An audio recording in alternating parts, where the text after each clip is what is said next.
Today we're diving into an inspiring speech by Priyanka Chopra at the United Nations. As a UNICEF Goodwill Ambassador, Priyanka has been a vocal advocate for children's rights.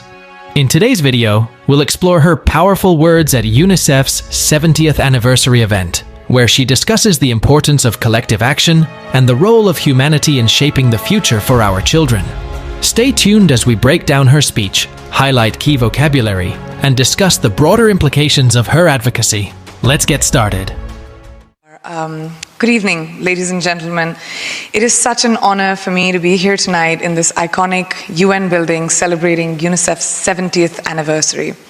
First of all, I want to take a moment to celebrate every minute of these 70 years where UNICEF has worked selflessly for every child. Today, we all stand here to renew that exact pledge. To every single person involved in UNICEF, keep doing what you're doing, because the world is a better place because of you. My involvement with UNICEF started 10 years ago in India. Today I stand here humbled, enriched, committed because of that exact experience. I want to thank the India team who has worked tirelessly with me for over 10 years now for the amazing journey so far. And I want to thank UNICEF for giving me this opportunity to extend the work that I can do to the world. Everywhere we look today, you can see the advancement of man, how the human mind has basically invented, created, and built a whole new world.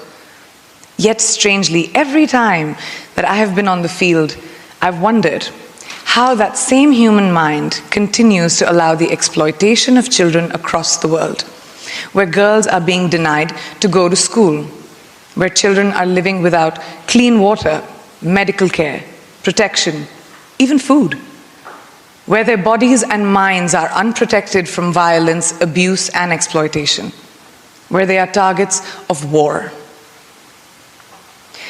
Every day, horrifying images, fresh horrifying images flash across our screens.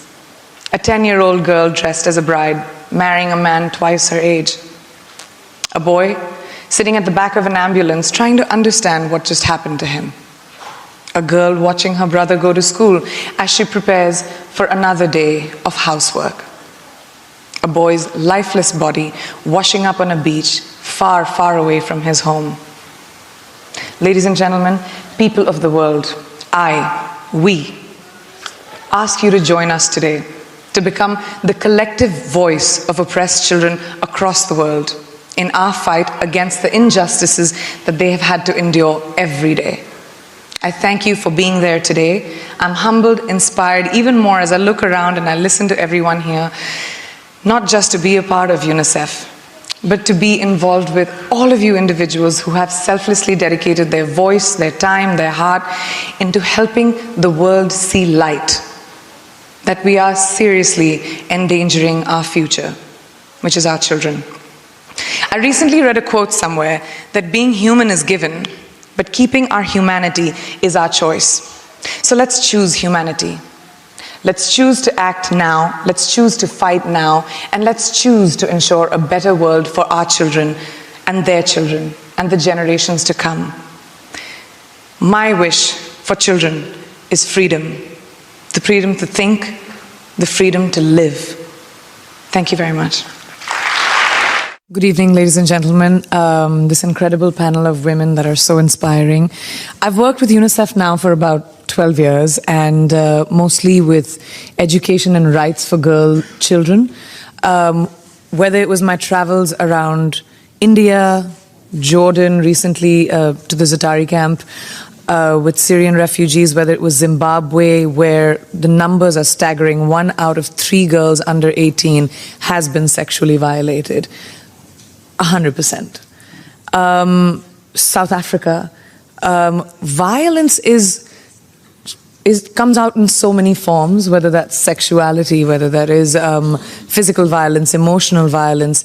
The one thing that I have seen that usually works within communities is to be able to empower women and young girls, giving them the right to tell them it is okay, especially in developing countries like you were speaking, ma'am, right now, about if a girl wears a certain outfit, she's judged for it and she asked to be raped. Or if a girl hits puberty, she will not be allowed to go to school anymore because she might be raped. Or it might, and that will bring dishonor to the family. These are certain little things that are set in mindsets which have been for thousands of years been told to us as women, that we dictate our intention or everything that we want to achieve by the clothes that we wear, or the way that we speak, or how loudly we speak, or what point we're trying to make. So what has worked is empowering these young girls and boys in schools, by telling them that a real man is not violent and a real woman is not tolerant of it. Because what happens is society tells boys that it's okay to be violent, and then women just become tolerant.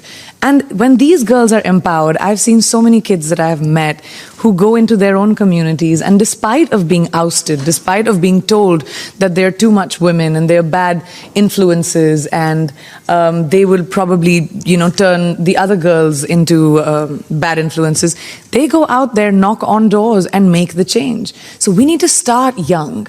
We are not going to be able to change the mindsets of older people, unfortunately. And starting young, how do you get girls and boys to be more engaged in this fight, both girls and boys? Well, again, I think, the fact that everyone sitting in this room, they are people who are influencers, governments, people in higher positions and platforms. Once you, like in India, for example, we have incredible laws that have been passed for the protection of women, which local and international communities have pushed the government to do. And now implementation is what is important.